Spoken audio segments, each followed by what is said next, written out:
Big league tax cuts and even bigger league economic growth. Those are some of the promises Donald Trump made at last night's debate. We are going to cut taxes massively. We're going to cut business taxes massively. They're going to start hiring people. We're bringing GDP from really 1%, which is what it is now, and if she got in, it'll be less than zero. But we're bringing it from 1% up to 4%, and I actually think we can go higher than 4%. I think you can go to 5 or 6%. Is Wall Street convinced? And if so, are the promises enough to shake the money tree for donations? Charlie Gasparino knows. He's live in Las Vegas. All right, Charlie, you've been talking to the Wall Street gang, right? Yeah, a lot of them were here. A lot of them attended Donald Trump's fundraiser yesterday at that beautiful Trump Hotel. You know, that beautiful place with... Yeah.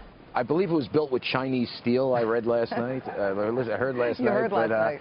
Yeah, right. And by the way, it's Big Lee. B-I-G-L-Y, not Big League. I think that's a Donald Trump saying. Big Lee. He said Big League. I think he said Big Lee. And it trended. Big Lee trended, by the way. Okay. So that must be true. In any event, listen, I think he had a decent debate. I think he not good enough. I think he got into way he didn't hit the issues that the donor class wanted him to hit, and that's really go hard on Obamacare. I barely mentioned Obamacare.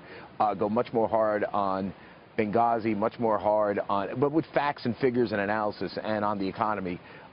He showed some, you know, listen, that last debate, that last clip you showed was one of his high points. He was able to lay out his economic agenda and why he's for tax cuts and to revive the economy, and she's not, obviously. And but you know, the donor class really doesn't think that he's got a shot. I mean, that's the bottom line coming after the debate. They were hoping potentially for a knockout. They didn't get that. They got you know, sometimes good performance.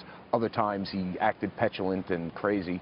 And so it didn't really, I don't think it helped it with them. Now, the question is, does that matter for voters? And, you know, I get my Twitter email is going to be lighting up with people that, you know, on Twitter that have the handle deplorable in there somewhere, saying, you know, who cares about you money guys? You know, we need, you know, it's the people that matter. I will tell you this, you know, money matters in get out the vote efforts in swing states. You know, Nevada is a swing state. He's getting bombarded with ads attacking him. And that's where it matters. And if these guys don't step up, and I don't know if he made the case for them to step up in the last debate, last night's debate, then he's going to have a hard time competing with her in the money race. I will say one caveat here, and Karl Rove laid this out in his column today in the Wall Street Journal, and something that a lot of people here say.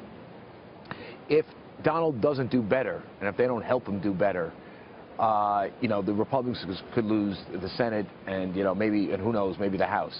So that would be problematic if you believe in free markets, which you know I do and a lot of other people do. Then there's a lock, and gridlock is sometimes really good for the free markets. We've seen that before. For the markets and for the markets and for the economy, it stops both. You know, it's better to have people working together like Bill Clinton's last 6 years, where you know it was a pro-business agenda and you know people were at work.